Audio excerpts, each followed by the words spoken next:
बिस्मिल्लाहिर्रहमानिर्रहीम। अस्सलामुअलैकुम व्यूअर्स। ये पाकिस्तान पीनल कोड का चैप्टर नंबर 11 है और इस चैप्टर का ये लेक्चर नंबर 3 है।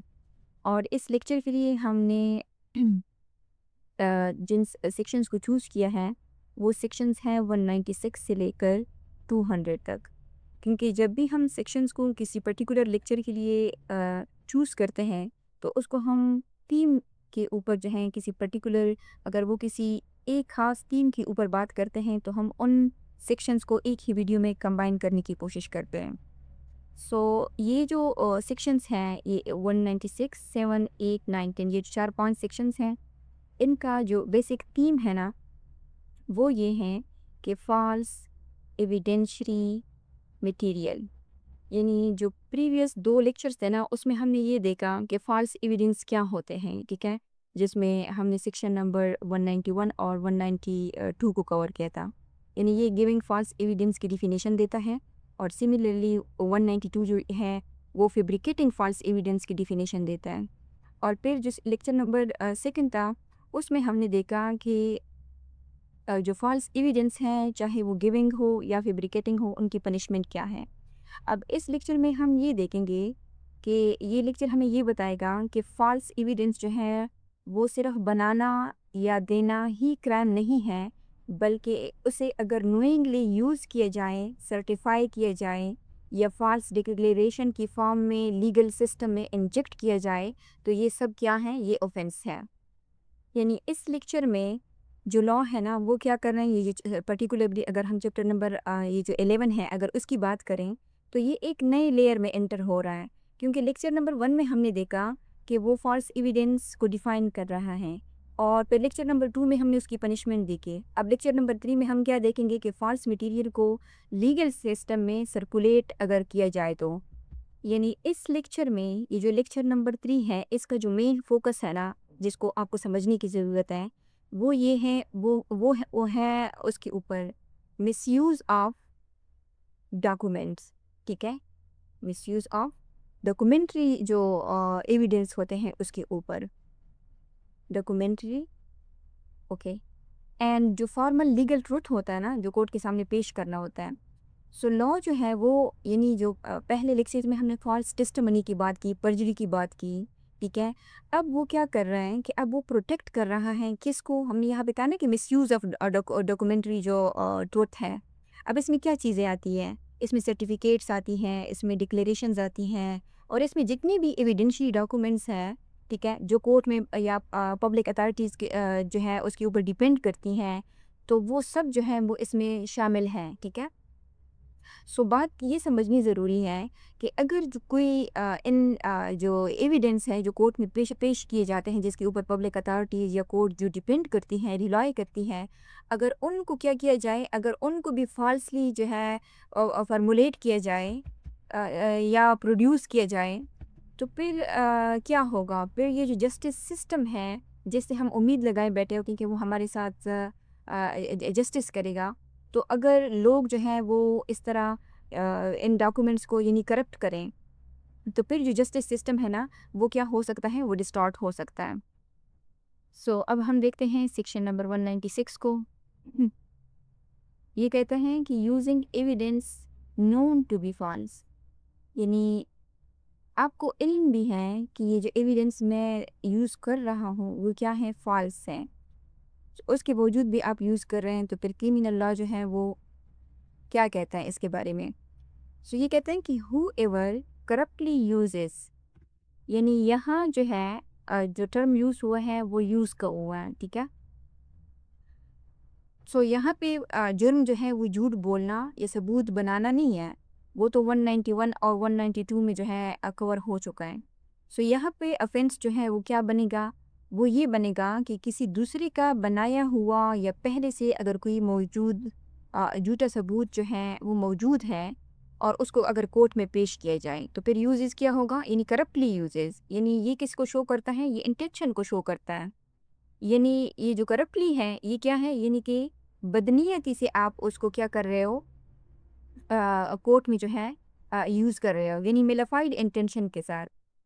अगर किसी ने नाजायज़ फ़ायदा या दूसरे को नुकसान पहुंचाने के लिए अगर इस्तेमाल किया है कोई डॉक्यूमेंट, ठीक है, तो वो क्या है, वो करप्टली यूज़ में आ जाता है। और अगेन दूसरा जो टर्म यूज़ हुआ है वो है अटेम्प्ट का, अटेम्प्ट टू यूजेस। ओके, सो यहाँ पे अटेम्प्ट का क्या मतलब है, यानी इससे ये वाज़ेह होता है कि अगर कोई झूठा डॉक्यूमेंट जो है वो कोर्ट के सामने यानी जज के सामने अगर वो रख दे, अगर जज ने उसको रिजेक्ट भी कर दिया, तब भी जो आपने अटेम्प्ट की है ना, ये सेक्शन नंबर 197 को और 96 को ट्रिगर करने के लिए क्या है, काफ़ी है। यानी आपने जुर्म कर लिया, भले जज ने उसको यूज़ किया या नहीं किया, क्योंकि इस स्टेज पर आपके ऊपर ये जो अटेम्प्ट को वो है ना टर्म है, ये आपके ऊपर जो है एप्लीकेबल हो गया। और आगे क्या कह रहे हैं, इज़ ट्रू और जेन्युइन एविडेंस, यानी ये जो हु एवर है ना, ये इस फेक डॉक्यूमेंट को जो ये जो फॉल्स एविडेंस है उसको अगर वो यूज़ करता है या अटेम्प्ट टू यूज़ करता है, किस नीयत के साथ वो करे, यानी ये उस फॉल्स मटेरियल को अगर अथेंटिक बनाए, इज़ ट्रू या जेन्युइन, ठीक है, यानी रिलायबल या लीगली ट्रस्टवर्थी अगर वो शो कर रहा है, तो फिर जो है यानी इस सेक्शन का फिर फोकस क्या होगा कि डिसिप्टिव रिलायंस क्रिएशन की, वो क्या कर रहा है, वो डिसिप्शन क्रिएट कर रहा है। सो आगे ये कह रहे हैं कि any evidence which he knows to be false or fabricated. अब यहाँ पे क्या चीज़ ज़रूरी है, यहाँ पे सेंटर ज़रूरी है, यानी कि आपको नॉलेज है कि जो चीज़ मैं कर रहा हूँ वो क्या है, रामफुल है। सो अगर आपको नॉलेज है तो वो यानी ये जो नॉलेज है ना, ये आपको क्या बना देता है, ये आपको क्रिमिनल लायबल जो है वो बना देता है।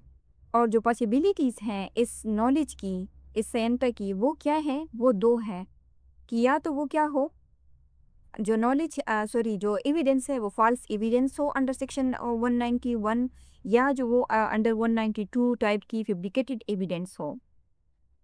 तो फिर आगे उसकी पनिशमेंट बता रहे हैं कि फिर ऐसा शख्स जो होगा वो पनिशेबल होगा इन द सेम मैनर। अब इसको समझें, इन द सेम मैनर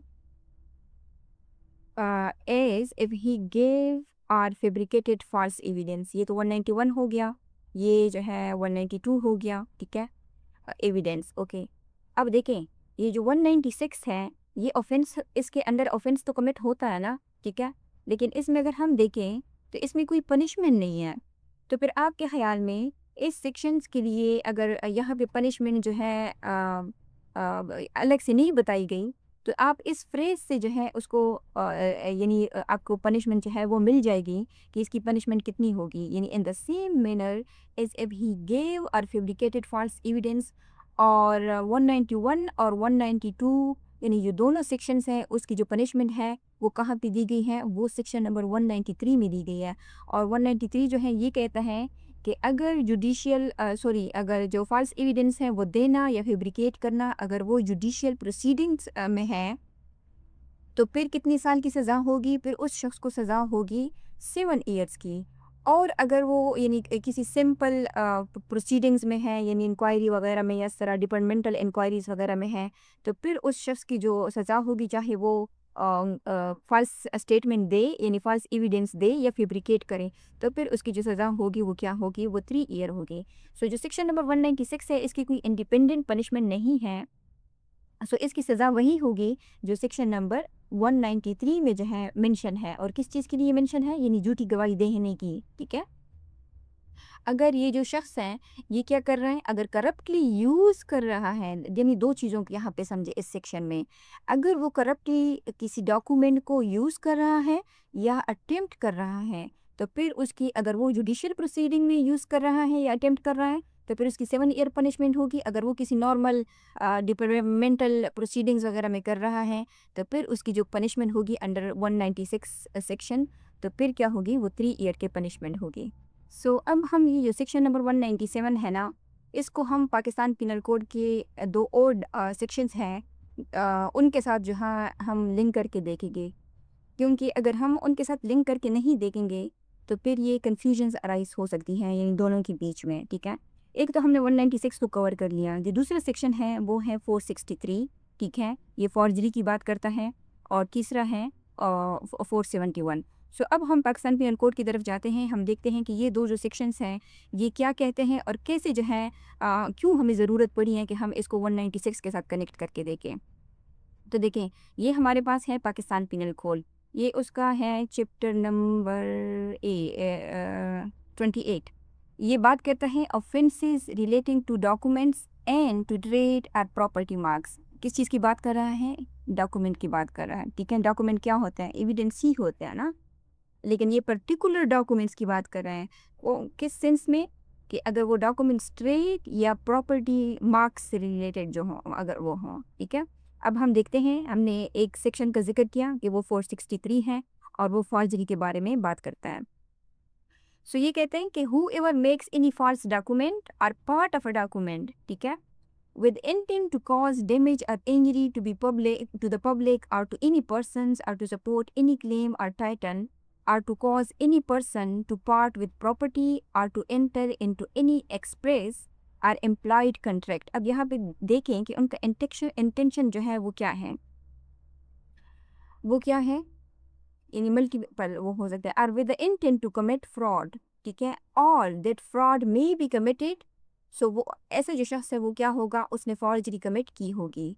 यानी ये जो सेक्शन नंबर 463 है ये फॉर्जरी की डिफिनेशन बताता है। और इसका इस सेक्शन का जो कोर आइडिया है वो ये है कि फेक डॉक्यूमेंट्स बनाना, क्योंकि यहाँ पे लिखा हुआ है ना फॉल्स डॉक्यूमेंट बनाना, या मतलब कंप्लीट या उसका कोई एक पार्ट, लेकिन होना क्या चाहिए कि वो फॉल्स हो। किस नीयत के साथ? विद इंटेंशन टू डिसीव, यानी किसी को धोखा देना, या उसका इंटेंशन जो है किसी क्लेम को सपोर्ट करना होना चाहिए, यानी किसी को इंजरी या डैमेज कॉज करना होना चाहिए, चाहे वो पब्लिक हो या चाहे वो कोई एक इंडिविजुअल हो।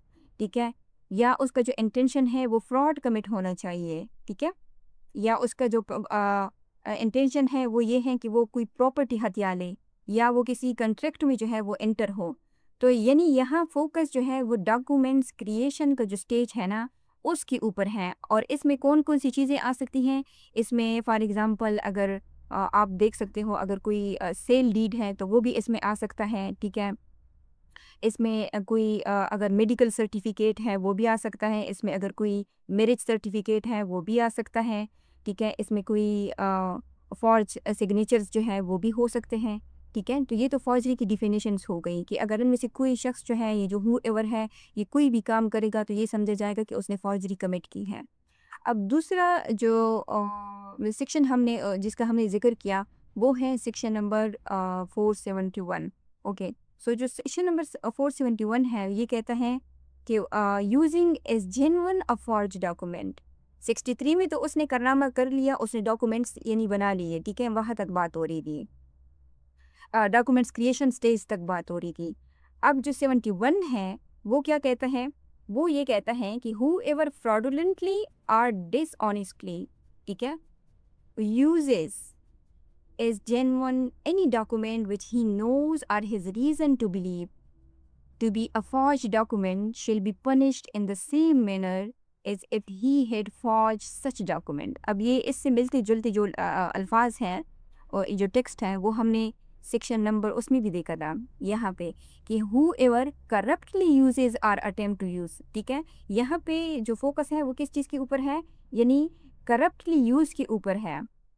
जबकि अगर हम सेक्शन नंबर उसको देखें तो वहाँ फ्रॉडुलेंटली और दूसरा क्या है, और दूसरा जो है डिसऑनेस्टी के ऊपर जो है, यानी अगर कोई फ्रॉडुलेंटली या डिसऑनेस्टली उन डॉक्यूमेंट्स को जो वो 463 के अंदर बना लेते हैं उनको अगर यूज़ करते हैं कि ये जब डॉक्यूमेंट जो है ये जेन्युइन है। ठीक है, और उनको इल्म भी हो यानी नॉलेज भी हो। ठीक है, और अगर नॉलेज नहीं है तो रीज़न टू बिलीव तो होना चाहिए कि ये जो डॉक्यूमेंट्स हैं यानी ये फेक हैं, तो फिर उसकी जो पनिशमेंट होगी वो क्या होगी। इसको देखें, हमने ऊपर के सेक्शंस में भी अभी प्रीवियस सेक्शंस में भी इस फ्रेज की एक्सप्लेनेशन हमने देखी थी कि इन द सेम मैनर का क्या मतलब है। इन द सेम मैनर यानी ये जुड़ा हुआ है किसके साथ, इस फ्रेज के साथ, if he had forge such document. इसका मतलब ये है कि इसको वही सज़ा मिलेगी, यानी ये तो इस्तेमाल की बात हो रही है ना, उसने तो बना तो लिए हैं। अभी ये जो फ्रेज़ है ये कह रहे हैं कि उसने अगर डॉक्यूमेंट फॉर्ज किया है मतलब उसने बनाया है। अब बनाना और इस्तेमाल करना दो अलग अलग चीज़ें हैं, दो अलग अलग काम हैं। तो उस बनाने जो मेकिंग फॉर्ज डॉक्यूमेंट्स है उसकी जो पनिशमेंट है वो यूज़र की भी होगी। अब हम देखते हैं कि जो फॉर्ज डॉक्यूमेंट्स बनाना है उसकी जो पनिशमेंट है वो किधर है और वो कितनी है। ये है सेक्शन नंबर ओके ये सेक्शन नंबर 465 है। ये कहता है punishment for forgery whoever commit forgery shall be punish with imprisonment. इधर डिस्क्रिप्शन यानी कोर्ट के डिस्क्रिप्शन पे है कि वो सिंपल इम्प्रिजनमेंट दे या रिग्रेस इम्प्रिजनमेंट दे for a term which may extend to 2 year, 2 साल तक उसकी सज़ा जो है एक्सटेंड हो सकती है। उस या जो है उसके ऊपर फाइन भी लग सकता है या जो है दोनों जो हैं वो लग सकते हैं। तो ये तो फॉर्जरी की सज़ा हो गई। अब ये जब फौजरी की सज़ा हो गई तो हम तो इसको यूज़ के साथ देख रहे हैं क्योंकि हम जो अभी सेक्शंस पढ़ रहे हैं वो क्या है, वो भी तो यूज़ की बात कर रहा है ना, ठीक है। तो ये जो यूजिंग फॉर्ज डॉक्यूमेंट्स है ना उसकी जो पनिशमेंट होगी वो भी ऐसी ही यानी उस तरह होगी जिस तरह अगर कोई शख्स जो है वो फॉर्ज डॉक्यूमेंट्स जो है वो बनाता है। और वो हमने देख लिया कि अगर कोई शख्स फॉर्ज डॉक्यूमेंट्स बनाता है तो उसकी सज़ा जो है वो क्या है, वो 2 ईयर है या फाइन है या जो है वो क्या है, बहुत है। यानी अगर हम 463 और 471 को देखें तो 463 जो है वो किसको टारगेट करता है, वो क्रिएटर को टारगेट करता है। जबकि जो वह 471 है वो किसको टारगेट करता है, यूज़र को। और अगर आप 196 के वर्डिंग्स को देखें तो हो सकता है कि आपको यानी उसमें थोड़ी-सी जो सिमिलरिटीज़ हैं वो नज़र आए। आप कहेंगे कि इनमें फ़र्क क्या है? तो अगर हम इन तीनों सेक्शंस में अगर जो पर्टिकुलरली 471 और उसमें क्योंकि यहाँ भी यूज़िंग की बात हुई है, 471 में भी यूज़िंग की बात हुई है, यूज़िंग एविडेंस, और यहाँ वहाँ पे फॉर्ज एविडेंस, ठीक है? फॉर्ज डॉक्यूमेंट्स, क्योंकि डॉक्यूमेंट्स भी एविडेंस ही होते हैं। तो आप कहेंगे कि फिर इन दोनों में फ़र्क ही क्या है? अगर हम उसको देखें सेक्शन नंबर 463 और 471 को अगर हम देखें तो वो फॉर्जरी की बात करते हैं और ये ख़ास किस्म के झूठे डॉक्यूमेंट्स होते हैं। और वो ख़ास किस्म के कैसे ख़ास किस्म हों के होते हैं वो हमें किसने बताया कि ख़ास किस्म के होते हैं, वो हमें सेक्शन नंबर 463 ने जो है डिटेल से बताया कि ये किस तरह के ख़ास डॉक्यूमेंट होते हैं, ठीक है। यानी झूठे डॉक्यूमेंट होते हैं, ख़ास डॉक्यूमेंट नहीं होते, ख़ास भी होते हैं झूठे भी होते हैं। जबकि जो सेक्शन नंबर 196 है ना इसका जो ताल्लुक है वो किसके साथ है, वो एविडेंस के साथ है। ये जो टर्म है ना ये आपको 471 में जो है नज़र नहीं आएगा। ये देखें, आप इसके टाइटल को देखें, यूजिंग एज जेन्युइन अ फॉर्ज डॉक्यूमेंट। यानी जो 196 है उसका ताल्लुक किसके साथ है, जो गवाही होती है उसके साथ है। अब हम यहाँ पे ना एक इलस्ट्रेशन क्रिएट करते हैं क्योंकि यूजुअली जो प्रोविजंस होता है उसके नीचे जो है इलस्ट्रेशन होता है, क्योंकि वो हमें अगर कोई कन्फ्यूजन होती है तो वो हमें क्लियर कर देती है। इलस्ट्रेशन हम इस तरह क्रिएट करते हैं कि फॉर एग्ज़ाम्पल ए है, वो क्या करता है कि वो कोई एक झूठा डॉक्यूमेंट जो है बना लेता है। मिसाल के तौर पे कोई फेक मैरिज सर्टिफिकेट बना लेता है, ठीक है। अब वो क्या करता है, मैरिज सर्टिफिकेट, ओके। अब ये जो ए है ये क्या करता है कि ये इस फेक डॉक्यूमेंट को यानी ये इसको घर पे बना लेते हैं। तो वो अब यहाँ पे अगर उसने बना लिया तो कौन सा सेक्शन लग गया, 463 जो है वो के तहत उसने यानी बना लिया। अगर उसने बना लिया तो 463 कमिट हो गया। अब इसके बाद मौसूफ क्या करते हैं कि अगर ये जो ए है ये उस फेक डॉक्यूमेंट को अगर वो आम नॉर्मल ज़िंदगी में यूज़ करता है ना तो फिर क्या होगा, फिर जो सेक्शन नंबर यानी उसका अगर यूज़ करेगा तो यहाँ पे उसका 471 जो है वो ट्रिगर होगा। अब जो टर्निंग पॉइंट ये है कि जैसे ही वो उस फेक डॉक्यूमेंट को उठाकर यानी कोर्ट के अंदर यानी जुडिशियल प्रोसीडिंग्स में अगर उस फेक ये जो डॉक्यूमेंट हैं जो मेरी सर्टिफिकेट हैं, अगर वो इतनी भी हिम्मत करेगा कि नॉर्मल ज़िंदगी में तो उसने यूज़ किए हैं, उसका कॉन्फिडेंस बिल्ड हो गया है, जनाब कहते हैं कि चलो अब मैं इसको कोर्ट में भी यूज़ कर लेता हूँ। अगर वो कोर्ट के अंदर जज के सामने बतौर सबूत यानी कि बात किसकी हो रही है, एविडेंस की, कि अगर वो एज अ एविडेंस इस डॉक्यूमेंट को जो है अगर कोर्ट के अंदर वो पेश करेगा तो अब उसने ना सिर्फ आम धोखा नहीं दिया, धोखा तो दिया है उसने, और धोखा तो उसने पता नहीं किस किस को दिया है और कब तक दिया है। लेकिन अब जब वो यहाँ तक पहुँचा है ना, तो उसने आम धोखा नहीं दिया, बल्कि उसने कानून का जो निज़ाम है ना, जो पब्लिक जस्टिस है, उसके ऊपर हमला किया है। सो इस लेवल पे जो सेक्शन नंबर 197 है 96 है ना, वो ट्रिगर होगा। अब ये जो यहाँ पे एक मैंने आपको वर्ड यूज़ किया है, यानी पब्लिक जस्टिस। देखें, जब हम ये चैप्टर स्टार्ट कर रहे थे ना, तो उसमें हमने इस चीज़ का ये देखा था कि ये जो ऑफेंसेस है ना इस सेक्शन में, वो क्या है, वो ऑफेंसेस तो है फॉल्स डॉक्यूमेंट्स के and offences against public justice हैं। ठीक है, यानी जो पूरा सिस्टम है ना, लोग क्या करते हैं, अगर फॉल्स डॉक्यूमेंट को वो यूज़ करेंगे, तो फिर जो जस्टिस सिस्टम है, वो क्या समझिए, उसका सिर्फ वो किसी को डिसीव नहीं करेंगे, बल्कि वो क्या करेंगे कि यानी कि वो जो पूरा जस्टिस सिस्टम है ना, उसके ऊपर जो है वो अटैक करेंगे। तो अगर उसके ऊपर अटैक करेंगे, तो इस वजह से इन इन इन ऑफेंसेस को जो है क्या कहा गया है, ऑफेंसेस अगेंस्ट पब्लिक जस्टिस। ठीक है, यानी ऑफेंसेस ऑफ फॉल्स एविडेंस भी है and offences against public justice भी है। सो आई होप कि आपको ये क्लियर हो गया होगा। ओके, अब जैसे हमने कहा ना कि 471 में जो है फ्रॉडुलेंटली और दूसरा डिसऑनेस्टली का जिक्र था। ठीक है, यानी फ्रॉडुलेंटली और डिसऑनेस्टी की डिफिनेशंस भी पाकिस्तान पिनल कोड ने हमें शुरू में बताई हैं। ठीक है, सो ये पाकिस्तान पिनल कोड के कंटेंट्स हैं, और ये जो सेक्शन नंबर 24 है ये हमें डिसऑनेस्टी की डिफिनेशन बताता है, ये जो 25 है ये हमें फ्रॉडुलेंटली की डिफिनेशन बताता है। सो जो सेक्शन नंबर 471 है उसका जो उसमें कौन से सेक्शंस की बात हो रही है, सेक्शन नंबर 24, और दूसरा कौन सा था, दूसरा है 25। ओके, तो उसका जो रिलेशन है वो है 24 और 25 के साथ। जबकि अगर हम 196 में देखें, तो यहाँ पे जो दो मेन वर्ड्स यूज़ हुए हैं, वो एक है करप्टली और दूसरा कौन सा है, वो है यानी कि एविडेंस, ये एविडेंस।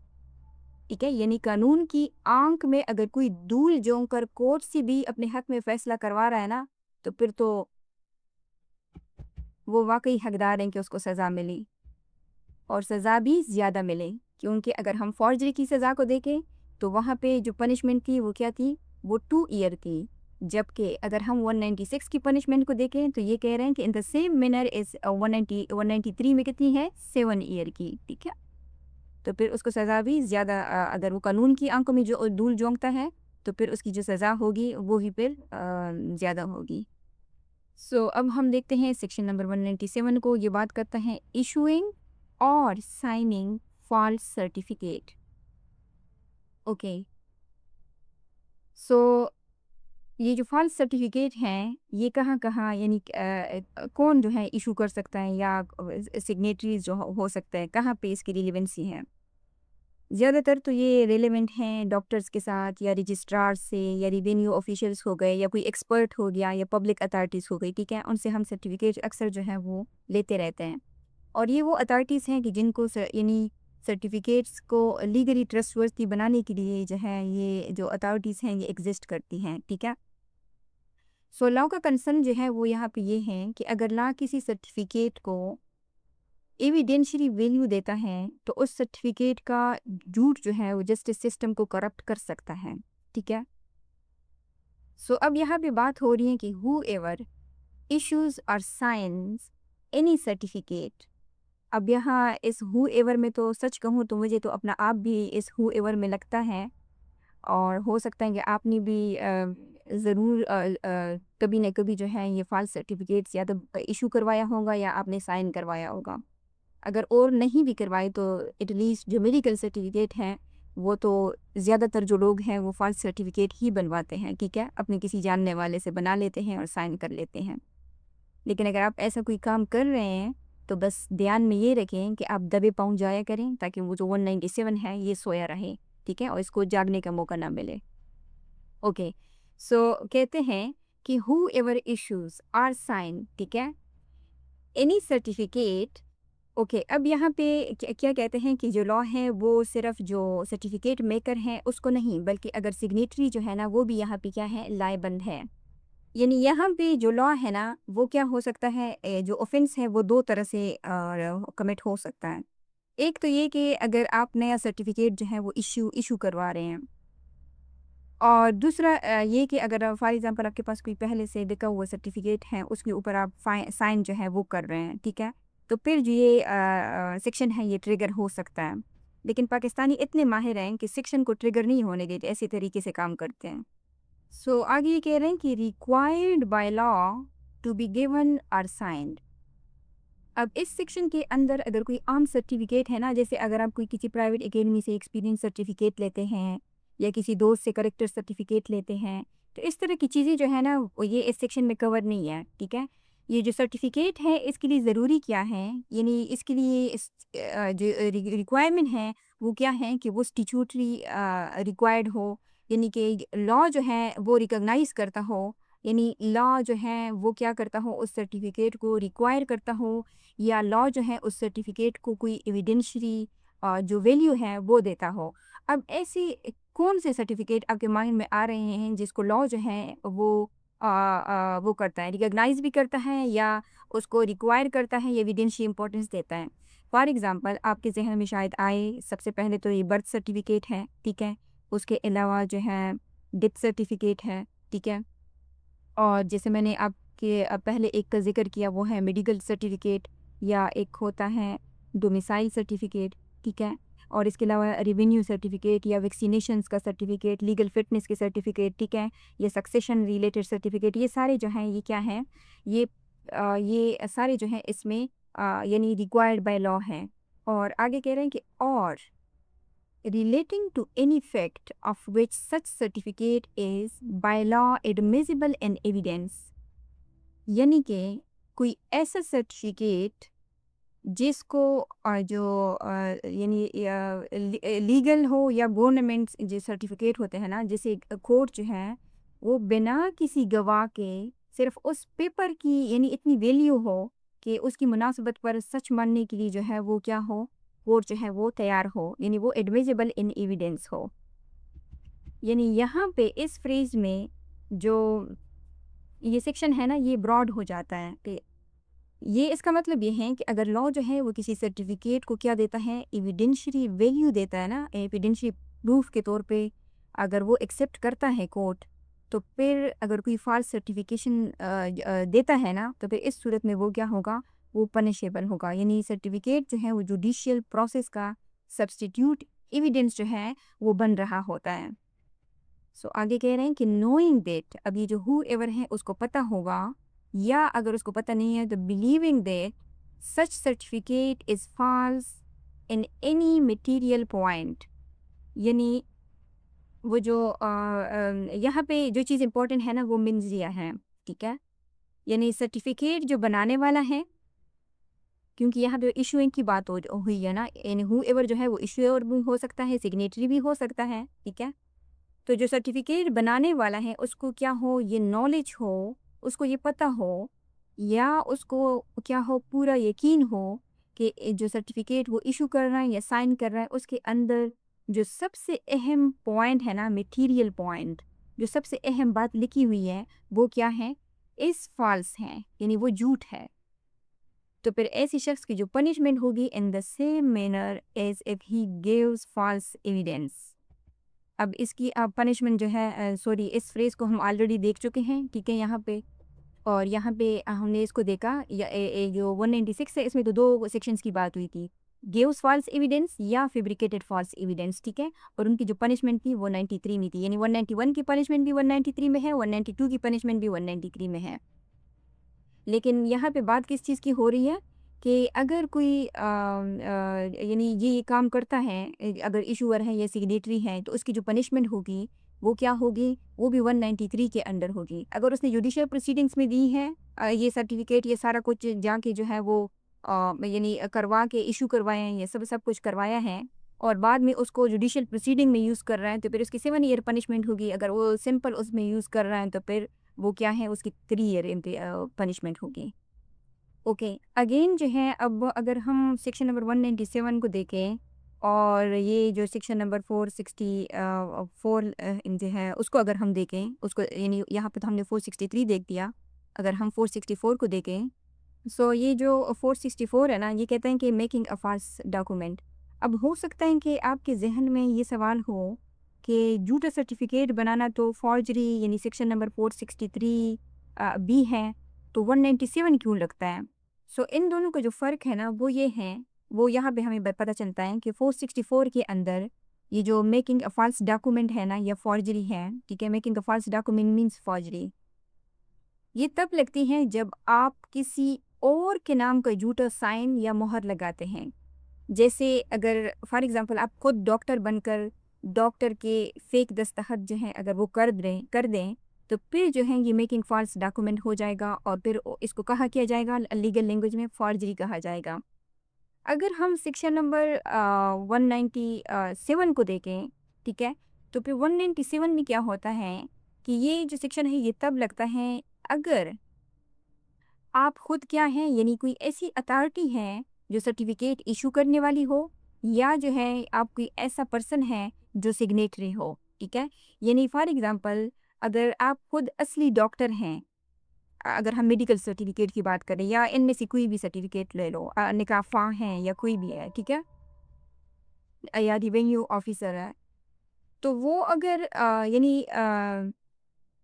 अगर कोई वो क्या करता है फॉल्स सर्टिफिकेट इशू करता है, या जो है वो अपने यानी अपना साइन जो है वो करता है, पर उस साइन के नीचे जो है यानी उसने जो सर्टिफिकेट के नीचे साइन किया होता है, उसको इस बात का इल्म होता है, यानी असली सिग्नेचर अगर वो करता है, तो उसको ये पता होता है कि उसने सर्टिफिकेट में जो कुछ लिखा है वो क्या है, वो झूठ है। जैसे फॉर एग्ज़ाम्पल अगर हम डेथ सर्टिफिकेट की बात करें, तो अगर उसको साइन किए जाए जबकि बंदा जो है अगर वो ज़िंदा हो, लेकिन अगर कोई डेथ सर्टिफिकेट के ऊपर साइन कर दे, यानी अथॉरिटी जो है वो तो असली है जो इशू करने वाला है या साइन करने वाला है, ठीक है? लेकिन उसके अंदर का जो कंटेंट है वो क्या है, वो झूठा है। देखिए यहाँ पे जो हमने मेडिकल सर्टिफिकेट की बात की ना, तो अगर हम इसको देखें ना सीआरपीसी में, तो जो सीआरपीसी का सेक्शन नंबर 174 है ना, ये इसके साथ भी कनेक्टेड है, ठीक है? और वो क्या है, मेडिकल लीगल लिंक है इसका। तो अगर हम सीआरपीसी की बात करें, ये है क्रिमिनल प्रोसीजर कोड का 174 सेक्शन। ये पुलिस को ऑथराइज़ करता है to inquire, to report in suicide etcetera. सिर्फ सुसाइड नहीं, एटसेट्रा, एटसेट्रा में बहुत कुछ शामिल है, कंसेप्ट जो है वो ब्रॉड हो जाता है, एक्सपेंड हो जाता है। सो ये जो सेक्शन है, ये पुलिस इंचार्ज, ये जो ऑफिसर इंचार्ज होता है पुलिस का, पुलिस स्टेशन का, या कोई भी police officer, some other police officer, ठीक है, जो जिसको प्रोविंशियल गवर्नमेंट ने जो है एम्पावर किया हो, ठीक है, वो क्या कर सकते हैं कि वो इनक्वेस्ट या पोस्टमार्टम के तहत जो है किसी लाश का, अगर कोई किल्ड है, ठीक है, वो लाश हो जाएगी, ठीक है, अगर किसी ने सुसाइड की है, और या कोई जो है अगर मतलब एक्सीडेंट यानी कोई ज़ख्मी वगैरह हैं, तो फिर इस सूरत में ये पुलिस को एम्पावर करती है कि वो क्या करें कि किसी गवर्नमेंट हॉस्पिटल जो है अगर उसको लेके जाती है ना मुआयने के लिए, तो फिर डॉक्टर जो है यानी जिसको वो क्या करता है, वो एमएलसी इसको कहते हैं, मेडिको लीगल सर्टिफिकेट, या पोस्ट अगर वो डेथ हो गई है तो फिर पोस्टमार्टम रिपोर्ट जो है वो जारी करने का लीगली बाउंड होता है कौन, डॉक्टर, ठीक है। सो डॉक्टर जो है यानी ये वो अथॉरिटी हैं जो सर्टिफिकेट इशू करने की के लिए बाउंड होता है, और लाजमी बात है अगर वो इशू करता है तो नीचे वो अपने साइन भी करेगा ना। सो अगर ये जो डॉक्टर हैं वो रिश्वत लेकर अगर किसी छोटी सी मामूली सी डंडे का अगर चोट है उसको एक वो ग्रीवियस हर्ट बना दें, या किसी यानी इंजरी की नेचर अगर वो चेंज कर दें, तो फिर इस उसके ऊपर क्या होगा, इस डॉक्टर के ऊपर 197 जो है वो अप्लाई होगा, ठीक है। क्योंकि जो लॉ है वो जो हर्ट का चैप्टर है, उसमें जो लॉ है वो हर्ट की नेचर यानी उसकी सिविरिटी अकॉर्डिंग जो है पनिशमेंट जो है वो इंक्रीज़ करता जाता है, ठीक है। तो डॉक्टर का सिर्फ थोड़ी सी जो उसमें बयान में तब्दीली है ना, कि अगर छोटे से ज़ख्म को बड़ा साबित कर दें, अब लिख दें, तो फिर उस क्योंकि हमने ये कहा कि ये जितनी भी सर्टिफिकेट्स हैं यानी जो लॉ है ना वो इनको इनके ऊपर रिलाई करती हैं, ठीक है। तो फिर इसकी अगर ये इसने झूठ लिखा हुआ है रिपोर्ट में, तो फिर इस डॉक्टर के ऊपर 197 जो है वो अप्लाई होगा। अब एक और हम इसका अगर इलस्ट्रेशन खुद से बिल्ड करने की कोशिश करें, तो वो एक इंटरेस्टिंग एग्जांपल हम ये ले सकते हैं कि फॉर एग्जांपल ए है और वो कौन है, वो डॉक्टर है। अब ये यानी ए एक शख्स है, ए वो क्या करता है, वो डॉक्टर के पास जाता है, अब इस डॉक्टर ने क्या किया है, यानी 15 दिन की उसने छुट्टी मारी है, सैर सपाटे की है, सॉरी ए जो है, ये जो शख्स है, इसने 15 दिन की छुट्टी मारी है, सैर सपाटे किए हैं। अब वो यानी नौकरी से उसको निकालने के का वो नोटिस जो है उसको मिल चुका है, ठीक है। अब वो अपनी नौकरी बचाने के लिए वो क्या करता है कि वो किसी सरकारी डॉक्टर के पास जाता है और डॉक्टर से दोस्ती या डॉक्टर उसका दोस्त है या उसको रिश्वत वगैरह देता है, ठीक है। तो उसमें वो पिछली तारीख के जो फ़िटनेस या सिकनेस सर्टिफ़िकेट होता है ना, वो बनाकर दे देता है कि ये शख़्स यानी डॉक्टर जो है वो सर्टिफ़िकेट बना देते हैं कि ये शख़्स जो है, ये फ़ॉर एग्ज़ाम्पल टाइफ़ाइड की वजह से बेड रेस्ट के ऊपर था। तो डॉक्टर ने यहाँ पे क्या कमिट किया? Section number 197। अब अगर हम इसकी दूसरी इलस्ट्रेशन देखें तो हम ये कहेंगे कि फ़ॉर एग्ज़ाम्पल बी है। बी कौन है? एक निकाह ख़्वाह है, ठीक है? और वो क्या करता है कि वो लड़की की मर्ज़ी के बग़ैर जो है वो उसकी इजाज़त के बग़ैर वो नेकानामे के ऊपर जो है दस्तख़त कर लेता है, उसको स्टैम्प भी लगा देता है। और उसमें यानी लिखा होता है कि और ये कहते हैं कि मैंने मेरे सामने जो है उस लड़की ने जो है वो इजाब को कबूल किया, ठीक है? चूँकि निकाहनामा जो है वो एक लीगल सर्टिफ़िकेट है, ठीक है? और कोर्ट जो है उसके ऊपर रिलाई करती है under Muslim family law ordinance 1961। So इसलिए जो निकाह है ना उसके ऊपर भी जो सेक्शन नंबर 197 है, ये क्या होगा, ये उसके ऊपर भी लगेगा। निकाह या जो रजिस्ट्रार होता है, ठीक है? दोनों। ओके। सो अब अगर हम इसका जो लिंक है अगर वो हम क्यूएसओ के साथ देखें तो फिर जो सेक्शन नंबर 49 है वो रिलेवेंट हो जाता है, 52 भी रिलेवेंट हो जाता है। तो हम देखते हैं कि कैसे। देखिए ये है हमारे पास क्यूएसओ का आर्टिकल नंबर 49 और ये बात करता है relevancy of entry and public record made in performance of a duty. ये कहता है कि जब कोई पब्लिक सर्वेंट सरकारी यानी जो अफसर होता है अगर वो अपनी ऑफिशियल कैपेसिटी में वो क्या करता है यानी ड्यूटी के दौरान अगर वो कोई एंट्री या सर्टिफिकेट जो है वो लिखता है तो वो यानी लॉ की नज़र में जो है वो रिलेवेंट जो है वो हो जाता है, ठीक है। और सिमिलरली अगर हम उसको देखें सेक्शन नंबर 52 को, ओके, तो ये बात करता है relevancy of statement is to any law content in law books. Sorry 52 तो ये तो चेंज है, ये है ओके, ये सेक्शन नंबर 50 है। ये बात करता है relevancy of statement in maps charts and plans.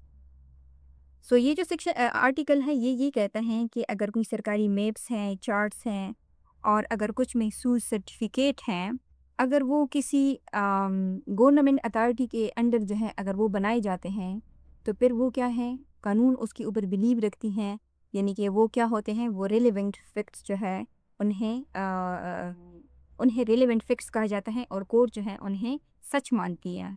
चूँकि जो क्यूएसओ है वो इन सर्टिफिकेट को बिना किसी लंबी चौड़ी गवाही के डायरेक्ट यानी एडमिसिबल कबूल करती हैं। यानी क्यूएसओ में ये एडमिसिबल हैं, इसलिए पीपीसी का जो सेक्शन नंबर 197 है ना, ये उन ऑफिसर्स पर पहरा बिठाता है कि अगर आपने इस यानी इसके लॉ का अगर कोई नाजायज़ फ़ायदा उठाया और झूठा सर्टिफिकेट जो है वो इशू किया या साइन किया तो फिर उसको लॉ क्या करता है, सीधा जेल भेजता है। अब इसका जो लिंक है वो आर्टिकल 73 के साथ भी है, ये बात करता है प्राइमरी एविडेंस की। यानी जो क्यूएसओ है ना उसका जो आम तौर पर वो क्या करती हैं, क्यूएसओ ये कहती हैं कि अगर आपने कोर्ट में कोई बात जो है वो साबित करनी हो, तो आपको गवाह जो है वो कोर्ट में खड़ा करना पड़ता है ताकि जो दूसरी पार्टी है ना, वो उसके ऊपर क्रॉस एग्ज़ामिनेशन कर सके यानी जेरा कर सके। लेकिन एक्सेप्शन क्या है? एक्सेप्शन ये है कि अगर कोई सरकारी सर्टिफिकेट्स हैं जैसे निकाहनामा या एमएलसी रिपोर्ट, अगर वो ओरिजिनल फॉर्म में कोर्ट में आते हैं, तो फिर वो क्या होते हैं, वो आर्टिकल 73 के अंडर वो प्राइमरी एविडेंस जो है वो यानी शुमार होते हैं या वो सर्टिफाइड कॉपी के ज़रिए से अंडर आर्टिकल 74 वो सेकेंडरी एविडेंस जो है वो भी बन सकते हैं। ये आप देख सकते हैं ना 74 का जो क्लॉज 1 है सर्टिफाइड कॉपीज़। सो जो सेक्शन नंबर 197 है ना, ये पर्टिकुलरली उन सर्टिफिकेट को टारगेट करता है जो बिना किसी ओरल विटनेस के वो यानी वो खुद अपने वजूद की वजह से जो है वो कोर्ट में केस का जो पूरा रुख है ना, अगर वो बदलने की ताकत रखते हों तो ये उन सर्टिफिकेट्स के बारे में बात करता है कि अगर वो इशू किए जाएं या उनको साइन किया जाए। ओके, सो इसका एक जो स्ट्रॉन्ग लिंक है ना वो उससे आर्टिकल जो 90 है ना उसके साथ भी है यूज़ होगा। ये बात करता है presumption as to document, presumption is to genuine of certified copies.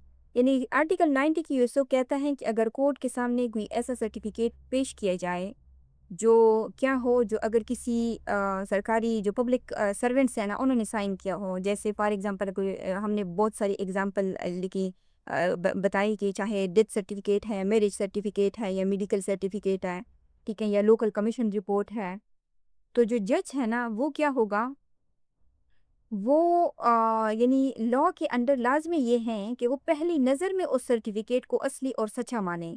यानी जज खुद उस डॉक्यूमेंट के ऊपर क्या करेगा, उसके ऊपर शक नहीं करेगा जब तक जो दूसरी पार्टी है उसे झूठा साबित ना करे। देखें, जो क्यूएसओ है ना वो क्या करता है कि चाहे वो कोई भी पब्लिक सर्वेंट हो, चाहे डॉक्टर हो, रेवेन्यू ऑफिसर हो, रजिस्ट्रार हो, उनके जो दस्तखत होते हैं ना, उनके अंदर उनके ऊपर इतना अंदर यकीन करते हैं कि उसे पहले ही से सच्चाई जो है मान लेते हैं। अगर वो डॉक्टर या जो पब्लिक सर्वेंट है वो उस यकीन का अगर मजाक बनाएं और उसको झूठा सर्टिफिकेट इशू करे या साइन करे, तो फिर तो जो सेक्शन नंबर 197 है वो क्या होगा, वो उसने तो फिर ट्रिगर होना है ना। यानी यहाँ पे हमने जैसे एग्जांपल ली ना कि अगर फॉर एग्जांपल डॉक्टर हैं या ऑफिसर हैं, उसने कोई झूठा सर्टिफिकेट साइन किया या इशू किया, तो जुर्म तो यहाँ 197 से जो है वो स्टार्ट हो जाता है। अब ये जो सर्टिफिकेट है, ये क्यूएसओ का जो आर्टिकल 90 है ना उसके अंदर क्या होगा, अदालत में पेश होगा। और अदालत तो लाजमी बात है, हमने कहा कि शेल प्रिज्यूम करती है कि ये जो है सच्चा है, ठीक है। लेकिन अगर दूसरी पार्टी ने इसको क्या किया, सर्टिफिकेट को झूठा साबित कर दिया और फैसला जो है वो बदल गया, यानी रॉन्गफुल कन्विक्शन हो गई और धोखा जो है इस डॉक्टर का वो पकड़ा गया, तो फिर डॉक्टर को अगेन जो है वो क्या होगा, इसी सेक्शन नंबर 197 पीपीसी के तहत जो है वो 7 साल की जेल होगी, क्योंकि उसने क्यों के एडमिजिबिलिटी लॉ जो है उसका जो है वो क्या किया है, नाजायज़ फ़ायदा उठाए हैं। सो अब हम देखते हैं सेक्शन नंबर 198 को। ये बात करता है यूजिंग एज ट्रू। यहाँ क्या है, इशूइंग और साइनिंग फॉल्स सर्टिफिकेट। यानी यहाँ मेकर की बात हो रही है 197 में। यहाँ किसकी बात हो रही है, यूज़र की। यूजिंग इन बन तो गया 97 के अंदर, उसने कार्रवाई कर ली, अब क्या है उसको इस्तेमाल करने की बारी है। Using is true a certificate known to be false, यानी बनाने वाले को, सिग्नेटरी को पता है कि ये फॉल्स हैं, या यूज़र को पता है कि ये फॉल्स हैं, फिर भी वो क्या कह रहा है, कर रहा है, उसको यूज़ कर रहा है जैसे वो जो सर्टिफिकेट है वो क्या है, वो ट्रू है। अब whoever corruptly uses or attempt to use any such certificate is a true certificate. I hope कि आपको ये जो सेक्शन है इसकी अगर समझ आ गई है तो इसको हमें दोबारा से डिटेल में पढ़ने की ज़रूरत नहीं है, ठीक है। सो ये कहते हैं कि कोई भी शख्स जो है अगर वो यानी करप्टली यूज़ करता है या अटेम्प्ट करता है, ये जानते हुए भी कि the same to be false, कि ये जो है इन एनी मटेरियल पॉइंट, और मटेरियल पॉइंट जो है वो इसको हमने ऑलरेडी यहाँ पे वो किया हुआ है कि उसमें जो इम्पॉर्टेंट चीज़ लिखी हुई है वो क्या है, वो गलत है, तो उसकी जो पनिशमेंट होगी वो इन द सेम मैनर होगी as he gives false evidence. और गिव्स फॉल्स एविडेंस की जो पनिशमेंट है वो कहाँ पे है, 93 में है। अगर उसने जुडिशियल प्रोसीडिंग में दी है तो 7 ईयर है, अगर उसने सिंपल प्रोसीडिंग्स में दी है तो फिर 3 ईयर्स है। ओके, यहाँ पे जो चीज़ समझाने की ज़रूरत है ना वो ये है कि यहाँ पे एक वर्ड यूज़ हुआ है, एनी सच सर्टिफिकेट, जो आपको इसमें नज़र नहीं आएगा सेक्शन नंबर 197 में। सो इस एनी सच सर्टिफिकेट का क्या मतलब है, यानी वो सर्टिफिकेट जो सेक्शन नंबर 197 में उसका जो जिक्र है, यानी जो रिक्वायर्ड बाय लॉ हो या बतौर एविडेंस जो है वो क्या हो, वो एडमिजिबल हो, यहाँ पे लिखा हुआ है, यानी एडमिजिबल इन एविडेंस, जैसे कि मेडिकल सर्टिफिकेट, डेथ सर्टिफिकेट, ये सारे सर्टिफिकेट्स, ठीक है। ओके, यहाँ पे एक और जो चीज़ समझनी ज़रूरी है, हो सकता है कि ये क्वेश्चन जो है आपके माइंड में ये अराइज हो कि जो सेक्शन नंबर 471 का हमने जिक्र किया था ना, 471, ओके, ऊपर के सेक्शन में 196 में, ये जो 471 में हमने जो ज़िक्र किया था, उसमें और जो सेक्शन नंबर 198 अभी हम देख रहे हैं, तो इन दोनों में क्या फ़र्क है? क्योंकि दोनों जो हैं वो क्या कर रहे हैं, वो झूठी चीज़ इस्तेमाल के बारे में बात कर रहे हैं। अगेन देख लेते हैं सेक्शन नंबर 471 को। सो ये पीपीसी है और ये इसका सेक्शन नंबर 471 है। ओके। सो 471 जो है वो बात करता है using is genuine a forged document, और जो सेक्शन नंबर 198 है वो using is true a certificate known to be false की बात कर रहा है। अब देखें, जो सेक्शन नंबर 471 हमने देखा, ये तब लगता है जब आप कोई फॉर्ज यानी जो जाली डॉक्यूमेंट है ना, ये यूज़ करते हैं जिस पर जो दस्तखत हैं या अगर कोई स्टैम्प मोहर वगैरह जो लगी हो वो फेक हो, जैसे किसी ने खुद डॉक्टर की फेक साइन कर दिया, ठीक है, तो ये सेक्शन तब लगता है। लेकिन जो सेक्शन नंबर 198 पीपीसी है, ये तब लगती है जब दस्तखत और जो स्टैम्प यानी मोहर हैं वो किसी असली डॉक्टर या किसी असली ऑफिसर के हों। यानी अथॉरिटी जो है यहाँ पे वो क्या है, वो रियल है, उसमें शक नहीं है। इसमें तो अथॉरिटी ही फेक है, ठीक है, इसमें अथॉरिटी रियल है। पर आप जानते हैं कि उसके अंदर जो लिखा हुआ मवाद है, ये यहाँ पे एक वर्ड यूज़ हुआ था, ये मटेरियल पॉइंट। यानी आपको पता हो कि जो मटेरियल पॉइंट है ना, जो सबसे अहम लिखी हुई बात है वो क्या है, वो फॉल्स है। और फिर भी आप क्या करते हो कि नोइंगली, क्योंकि हमने कहा ना कि यहाँ पे किस चीज़ की क्या चीज़ ज़रूरी है, नॉलेज ज़रूरी है, कि नॉलेज के बावजूद भी अगर आप उस सर्टिफिकेट को, यहाँ बात हो रही है सर्टिफिकेट की, यहाँ बात हो रही थी फॉर्ज डॉक्यूमेंट की, तो अगर आप उसको फिर भी कोर्ट में जो है अपनी कानूनी फ़ायदे के लिए यूज़ कर रहे हैं, तो फिर सेक्शन नंबर 198 जो है वो ट्रिगर होगा। ओके, सो अब हम जाते हैं नेक्स्ट सेक्शन 199 की तरफ। ओके, सो इससे पहले कि हम 199 की तरफ जाएं, यहाँ मुझसे एक चीज़ मिस हो गई थी और वो है रिलेटेड सेक्शन नंबर 196 के साथ। जो सेक्शन नंबर 196 है ना, उसको अगर हम सीआरपीसी के साथ कनेक्ट करके देखें, तो जो सीआरपीसी का सेक्शन नंबर 195 1 बी अगर है ना, तो ये इसके साथ लिंक है। और ये चूँकि सब्सटेंटिव लॉ है, ये पीपीसी, और जो सीआरपीसी है वो हमें प्रोसीजर बताता है। तो अगर हम इसको देखें सेक्शन नंबर 195 क्लॉज़ बी को, कि ये 196 के साथ कैसे लिंक है। ओके, सो ये 195 है, 195 नो कोर्ट शिल टेक कॉग्निजेंस, और ये बता रहा है इसका जो बी है कि prosecution for certain offences against public justice. Okay, so इसमें कुछ ऑफेंसेस का ज़िक्र है, और उसमें जो है ये जो अभी हम सेक्शन वो पढ़ रहे हैं ना, जो चैप्टर हैं उसमें ये देख सकते हो, ये सारा पीपीसी के ऑफेंसेस हैं, ठीक है? ये सारे पीपीसी के हैं। तो हमारा जो आज का जो हमारा चैप्टर नंबर जो 11 है ना, वो 229 तक है। तो इसमें ऑलमोस्ट जो है ये जो चैप्टर नंबर 11 है, इस क्लॉज़ के साथ लिंक है, क्योंकि इसमें 195, 196 जो जिससे को हमने स्टार्ट किया है, 199, ये सारे जो सेक्शंस हैं ना, ये इसके साथ का लिंक है। और लिंक किस तरह है? लिंक इस तरह है कि अगर कोई ऑफेंस जो है वो पाकिस्तान पिनल कोड के इन सेक्शंस के अंदर अगर वो होगा, तो फिर इस सूरत में क्या होगा कि कोई आम बंदा जो है ना, वो उसके खिलाफ जो झूठी सर्टिफिकेट वगैरह जो है, या वो सॉरी जो 196 है उसमें किस चीज़ की बात हुई है, उसमें बात हुई है यूजिंग एविडेंस। अगर वो झूठी एविडेंस जो है वो यूज़ कर रहा है, तो फिर इस सूरत में क्या होगा कि वो जो है कोई आम जो बंदा है ना, वो एफआईआर उसके ऊपर जो है नहीं कर सकता। और इस जुर्म का जो नोटिस है वो कौन लेगा, वो सिर्फ वही जज ले सकता है जिसके सामने वो झूठा जो बयान है, जो एविडेंस है, वो किया गया है।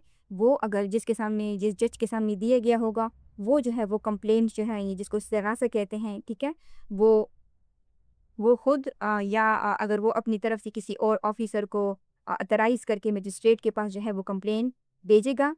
यानी इसका जो मकसद है वो कोर्ट के वक्त को आम लोगों की यानी ज़ाती दुश्मनी से बचाना है, ठीक है। तो फिर इस तरह जो मजिस्ट्रेट है वो उस शख्स के ऊपर जो है वो ट्रायल स्टार्ट कर सकता है। ओके, सो अब हम जाते हैं अपने नेक्स्ट सेक्शन की तरफ, वो है 199, और ये बात करता है false statement made in declaration which is by law receivable as evidence. So अगर हम सेक्शन नंबर 199 के टाइटल को अगर हम आम अल्फाज में अगर हम एक्सप्लेन करें ना, तो ये एफिडेविट्स जिसको उर्दू में बयानी हल्फी कहते हैं, और जो जितनी भी रिटन स्टेटमेंट्स होती है ना, उसके ऊपर अगर कोई मबनी झूठ है ना तो उसको पेनलाइज करता है। वो क्यों? क्योंकि देखें, जो लोग हैं ना शायद वो ये समझते हों कि कोर्ट में सिर्फ खड़े होकर झूठ बोलना जो है वो जुर्म है। पर ये जो सेक्शन है ना 199, ये हमें ये बताता है कि कागज़ के ऊपर लिख कर भी अगर कोई झूठा बयान दिया जाए ना, तो वो भी बराबर का जुर्म है। यानी अगर हम सेक्शन नंबर 191 को देखें ना, 191, अगर सेक्शन नंबर 91 जो है ये गिविंग फॉल्स एविडेंस, ये केस की बात करता है। अगर ये ओरल एविडेंस की बात कर रहा है, तो फिर जो सेक्शन नंबर 199 है ना, ये फॉल्स जो डिक्लेरेटरी एविडेंस हैं, ये उसके बारे में बात कर रहा है। और ये कहते हैं कि whoever in any declaration made or subscribed by him, यहाँ पे दो टर्म्स जो है वो यूज़ हुए हैं। एक क्या है? एक है डिक्लेरेशन और दूसरा है सब्सक्राइब। डिक्लेरेशन का क्या मतलब होता है? यानी कोई ऐसा रिटन स्टेटमेंट, एफिडेविट या फॉर्म जहाँ आप किसी हकीकत का इकरार करते हैं, उसको क्या कहते हैं? डिक्लेरेशन। और सब्सक्राइब किसको कहते हैं? कि अगर यानी आप उस डॉक्यूमेंट के ऊपर अपने अगर सिग्नेचर है या कुछ लोग अंगूठा लगवाते हैं, तो उसको क्या कहते हैं? सब्सक्राइब्ड। यानी अगर हम डिक्लेरेशन की एग्जांपल देख लें ना, तो इसमें एफिडेविट भी शामिल होते हैं। इसमें एसेट्स की जो डिक्लेरेशन होती हैं, इनकम डिक्लेरेशन हो गई, नॉमिनेशंस पेपर हो गई, या नेशनलिटी की डिक्लेरेशंस हो गई, एज डिक्लेरेशंस हो गई, या इलेक्शन फॉर्म्स हो गए। तो ये सारे जो हैं ये इसमें शामिल हैं। और सब्सक्राइब में तो हमने देख लिया कि यानी खुद लिखना या साइन या अडॉप्ट करना। सो आगे क्या कह रहे हैं कि विच declaration any court of justice or any public servant or other person is bound or authorized by law to receive as evidence of any fact। अब यहाँ किस चीज़ की बात हो रही है?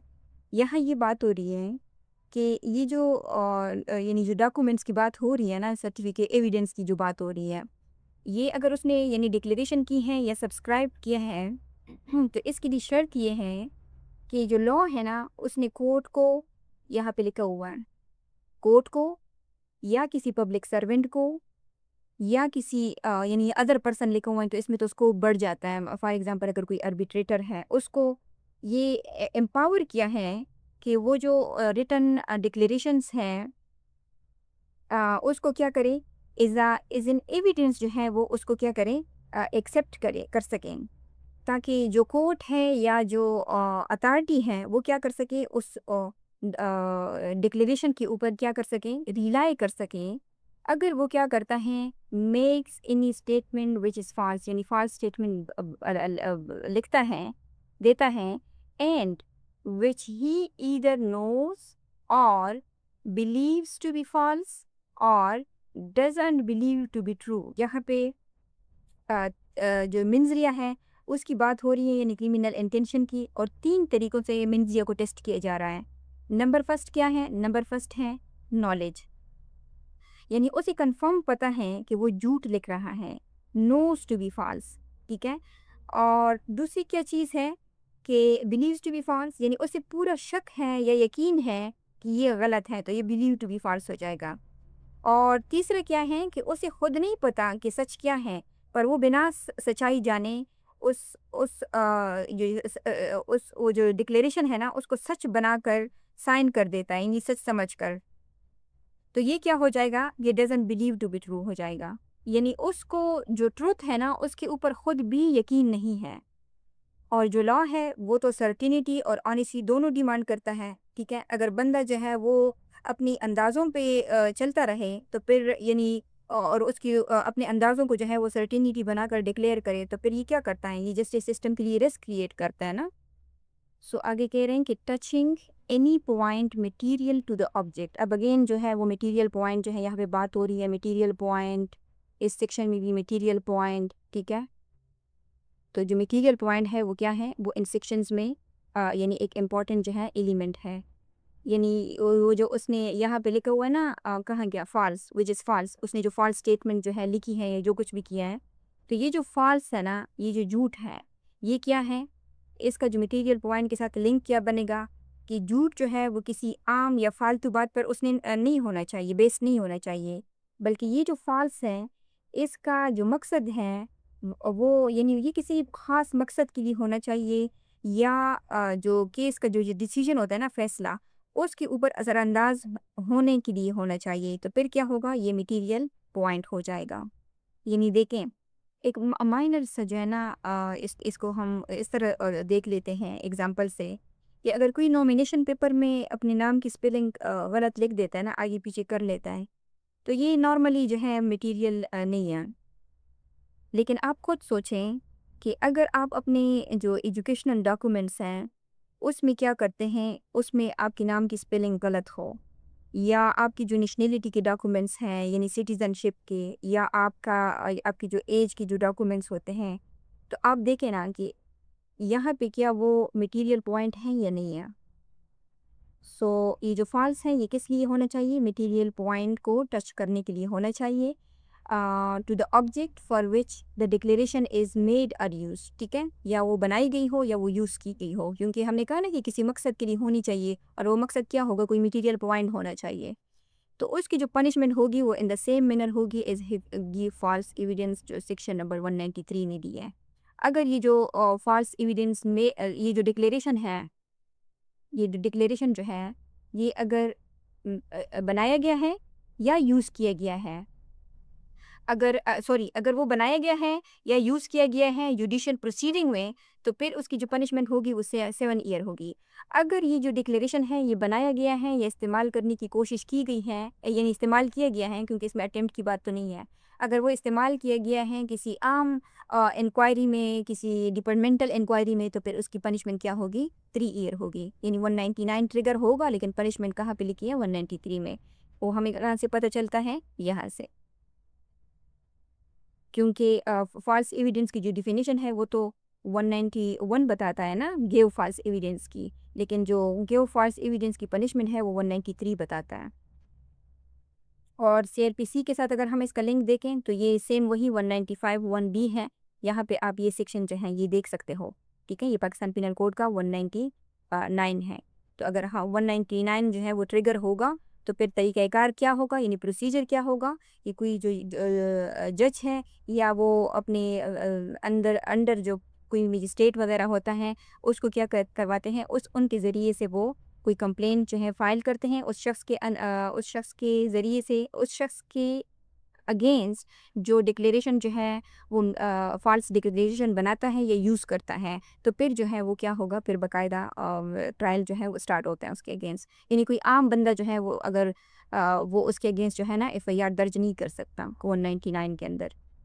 अब अगर इसका जो लिंक है ना ये डिक्लेरेशन का, क्योंकि डिक्लेरेशन में तो हमने बहुत सारी चीज़ें दी थी ना कि इसमें बहुत सारी चीज़ें आ सकती हैं और उसमें एक जो है वो क्या होता है एफिडेविट भी इसमें आ सकता है ना। तो अगर हम इसको क्या क्या नाम है जो सीपीसी है सिविल प्रोसीजर कोड उसके साथ अगर लिंक करके देखें एफिडेविट के कंटेक्स्ट में, ठीक है? क्योंकि एफिडेविट भी तो डिक्लेरेशन हो सकता है ना, डिक्लेरेशन है। तो वो इस तरह है कि ये है सिविल प्रोसीजर कोड, उसका ये है आर्डर नंबर 19, ये बात करता है एफिडेविट की। और इसका जो आर्डर 19 रूल जो 2 है, ये क्या कहता है कि ये कहता है कि यानी सिविल कोर्ट जो होती है ना वो किसी भी पार्टी को वो दे सकती है, आर्डर जो है वो दे सकती है कि वो अपनी जो प्लीडिंग्स होती हैं उसके लिए क्या करें कि किसी स्पेसिफिक फैक्ट को एफिडेविट यानी जिसको बैनी हल्फी कहते हैं उसके ज़रिए से अगर यानी वो साबित करें और जो साबित करने वाला है अगर वो क्या करे यानी ज़मीन जब कोई बंदा जो अगर वो बंदा जो है वो ज़मीन के केस में अगर वो झूठी एफिडेविट जो है वो दाखिल करता है, ठीक है? और ये कहते हैं कि मैं ज़मीन का अकेला वारिस हूँ, जबकि उसके बाकी भी बाई जो हैं वो भी यानी मौजूद होते हैं, तो फिर वो क्या करता है, वो पीपीसी का जो सेक्शन नंबर 199 है उसको ट्रिगर करता है ना। और उसके अंदर ये क्या होगा, उसने डिक्लेरेशन जो है वो मेड की, अगर उसने यानी वो एफिडेविट झूठा बनाया हुआ हो और फिर अगर उसने कोर्ट में यूज़ की तो फिर क्या होगा, वो 199 के अंदर जो है इस एफिडेविट के लिए, क्योंकि एफिडेविट जो है ये भी एक डिक्लेरेशन है, तो वो फिर ऑफेंस बनेगा ये। और यहाँ पे ये चैप्टर हमने जब से स्टार्ट किया ना, हम एक टर्म बार बार देख रहे हैं, वो है एविडेंस।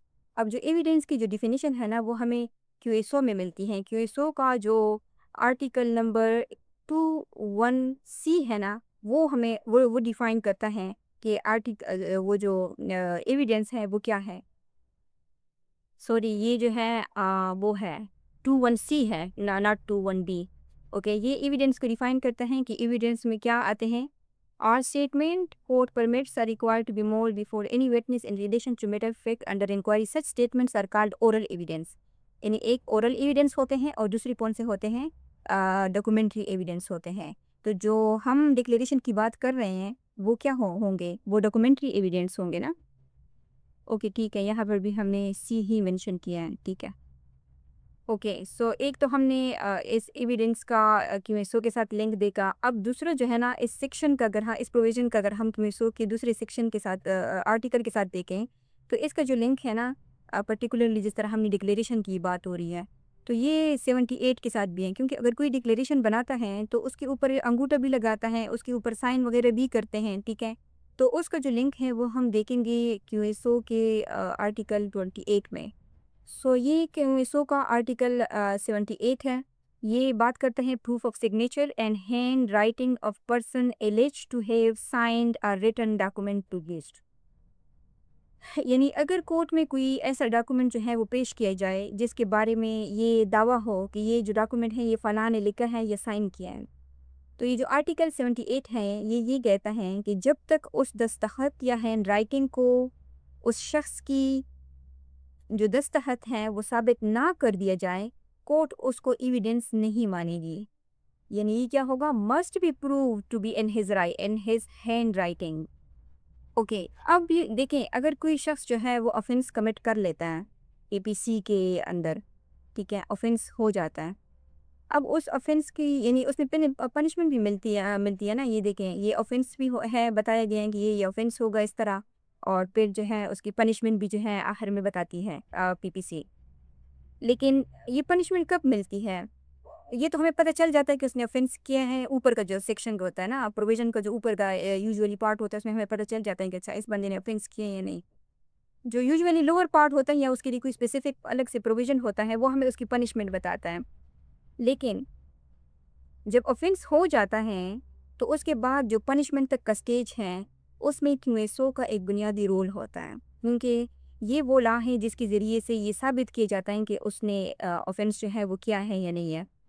अब अगर हम इस केस पे इसको अप्लाई करें कि फॉर एग्ज़ाम्पल एक शख्स है ए, ठीक है, हम एक इलस्ट्रेशन जो है खुद से बना लेते हैं कि ए है, उसने क्या किया है कि उसने कोर्ट में एक जो एफिडेविट है ना, झूठा अगर हम एफिडेविट की बात करें तो लाजमी बात है हम किसी एफिडेविट की बात करें, फॉल्स की बात करें, ठीक है, 199 के अंदर उसने एक जो एफिडेविट है वो दिया है, यानी डिक्लेरेशन जो है उसने दाखिल किया है कोर्ट में। जब उस पर सेक्शन नंबर जो 199 है ना, वो अगर पीपीसी का चार्ज उसके ऊपर लग जाता है, तो ए जो है वो कोर्ट में मुकर जाता है और ये कहते हैं कि सर मैंने तो इस एफिडेविट के ऊपर साइन किया ही नहीं, ये तो किसी ने मेरे जाली साइन कर दिए हैं, ठीक है। लोग करते हैं ना इस तरह। तो अब यहाँ पे ये जो क्यूएसओ है ना, ये एंटर करेगा, ये इसको बचाने के लिए आएगा, इस ए को, ठीक है। क्योंकि जो जज है ना वो ए को डायरेक्ट पनिशमेंट नहीं देगा, बल्कि जो प्रोसिक्यूशन होती है ना, जिसको जो सरकारी वकील होते हैं, उस पर आर्टिकल जो क्यूएसओ का आर्टिकल 78 है ना, उसके अंडर ये जिम्मेदारी है कि वो पहले ये साबित करें कि ये जो झूठा एफिडेविट है उसके ऊपर जो साइन है वो क्या वो वाकई जो है वो ए के हैं या नहीं। अब उसको प्रूफ कैसे किया जाता है, यानी हर उसका एक अलग सा प्रोसीजर होता है। लेकिन यूजुअली इसके लिए कोर्ट जो है वो हैंड राइटिंग एक्सपर्ट या इफ़ ये फॉरेंसिक लैब होता है ना, उसके पास फिर सिग्नेचर जो है वो क्या करती हैं, वो बेचती हैं। या तो यानी सिग्नेचर बेचती हैं, या दूसरा सिचुएशन ये है कि जो विटनेसेस होते हैं, गवाह होते हैं, उनको बुलाएगी। जैसे अगर कोई ओथ कमिश्नर हैं, क्योंकि अगर आप डिक्लेरेशन बनाते हैं तो फिर उसके ऊपर ओथ कमिश्नर या नोटरी पब्लिक की स्टैंप वगैरह भी तो होता है ना, तो ये इनको पे एज अ गवाह के तौर पर बुलाएगी, यानी जिनकी मौजूदगी में इन्हें क्या किया है, साइन किया है। और जब आर्टिकल 7 के अंडर ये साबित हो जाता है कि ये जो साइन हैं ये ए ही के हैं, तब जाकर जो सेक्शन नंबर 199 है ना, ये एक्टिव होता है और कोर्ट कहती है कि अब तुम्हारा झूठ जो है वो साबित हो गया है। अब मैं तुम्हें क्या करूँगा, तुम्हें 7 साल के लिए मैं जेल भेजूंगा। 7 साल के लिए क्यों? क्योंकि यहाँ लिखा है in the same manner as he give false evidence. और हमने कहा कि अगर ये जो ये मतलब जो कुछ भी ऊपर से नीचे आ रहा है ना इस चैप्टर में, तो उसमें अगर वो जुडिशियल प्रोसीजर में दे रहे हैं तो फिर 7 ईयर की होगी, क्योंकि अगर वो जज के सामने झूठ बोल रहे हैं, जज क्या है, जुडिशियल प्रोसीडिंग्स का हिस्सा है ना, तो फिर उसको जज क्या करेगा, 7 साल तक के लिए अंदर करेगा। सो अब हम देखते हैं आज के लेक्चर का जो लास्ट सेक्शन है वो है सेक्शन नंबर 200।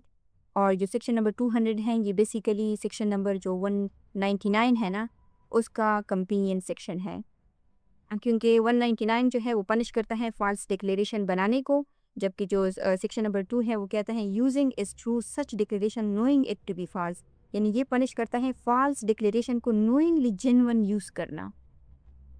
ठीक है, अब इसका जो टेक्स्ट है ना, इसको हम सिर्फ रीड कर लेते हैं, क्योंकि एक्सप्लेनेशन की जो है वो ज़रूरत नहीं है। Whoever corruptly uses or attempt to use is true any such declaration knowing the same to be false, यानी उसको मालूम है कि वो क्या है, झूठ है। And any material fact, उसकी जो पनिशमेंट होगी सेम मैनर जैसे 193 में है। एक्सप्लेनेशन इसकी क्या है कि a declaration which is inadmissible merely upon the ground of some informality is a declaration within the meaning of section 199 and 200। So यहाँ पे जो लॉ है ना वो ये कह रहा है कि अगर ये जो डिक्लेरेशन जो है वो कोर्ट में वो यूज़ कर रहा है, अगर ये क्या है, ये टेक्निकली डिफेक्टिव हो, सही है, तब भी वो एक्यूज को नहीं बचा सकती। अब इनएडमिसिबल का क्या मतलब है, यानी कोर्ट उस डिक्लेरेशन को एविडेंस फॉर्मली एक्सेप्ट ना करे।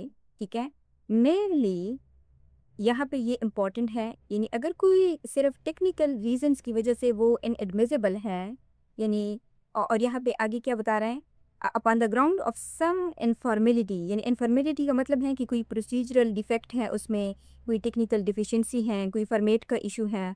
ठीक है, फॉर एग्जांपल जो स्टैम्प कुछ लोग लगाते हैं ना, वो जो ऊपर की लिखाई होती है वो नीचे की तरफ होती है। ठीक है, या अटेस्टेशन अगर उसमें मिसिंग हो, ठीक है, या कोई इनकरेक्ट फॉर्मेटिंग उसमें यूज़ हुई हो, तो लॉ कहता है कि अगर बंदा फॉल्स डिक्लेरेशन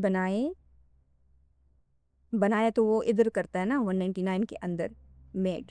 ठीक है, और अगर वो क्या करे, वो इसको यूज़ भी करे, यानी ये जानने के बावजूद भी कि ये गलत है, फिर भी उसको दलीली सी कोर्ट में अगर वो यूज़ करता है, तो फिर क्या होगा, फिर जो है ये जो डिक्लेरेशन होगी ना with in the meaning of section 199 और 200 होगी, यानी फिर भी जो है ये उसको सज़ा दिलवाने के लिए काफ़ी है। यानी वो शख्स ये नहीं कहता कि ये तो टेक्निकली वैलिड एफिडेविट है ही नहीं। फॉर एग्जांपल अगर उसने एफिडेविट दिया है, क्यों? क्योंकि जो क्रिमिनलिटी है ना, उसका जो फोकस है वो डिसऑनेस्ट फॉल्सहुड है, ना कि कोई जो प्रोसीजरल परफेक्शन या इम्परफेक्शन है। सो ये जो 199 है ना, ये सिमिलरली यानी उस तरह है जिस तरह यानी जो जिसका जो 197 का कनेक्शन 198 का कनेक्शन जिस तरह 197 के साथ था ना, यानी 197 का जो अगला कदम था वो 198 था। ठीक है, यहाँ पे इशू और साइनिंग द फॉल्स सर्टिफिकेट, यहाँ पे फिर उनको यूज़ करना जानते हुए भी कि वो गलत है। सिमिलरली ये जो 199 और 200 के बीच में जो कनेक्शन है ना, वो भी वही है कि वो क्या करते हैं, इस स्टेज पे तो वो बना लेते हैं, फिर इस स्टेज पे वो क्या करते हैं, जान के बूझते उसको इस्तेमाल भी करते हैं।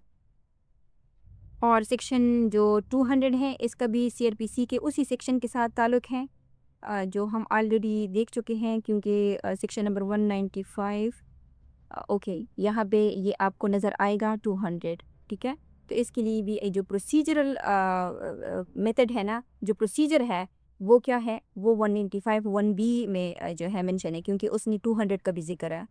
ओके अगेन हम ओके ये है 195 1B। ओके प्रोसीजर इसमें बताया गया है। और दूसरा जो है, अगर हम 200 का पाकिस्तान पिनल कोड के जो सेक्शन नंबर 471 है ना, हम ने बाकायदा कोशिश की है कि ऊपर के सेक्शंस को भी इसके साथ डिस्टिंक्शन जो है वो वाज़ेह करें। तो ये जो सेक्शन है ये हम ऑलरेडी बता चुके हैं कि ये तब लगती हैं जब कोई फ़ॉर्ज या जाली डॉक्यूमेंट्स जो हैं यूज़ करते हैं, यानी जिसके ऊपर दस्तखत या मुहर जो है वो क्या हों, या पूरा का जो पूरा डॉक्यूमेंट होता है वो फ़ेक हो, यानी मैन्युफैक्चर्ड हो।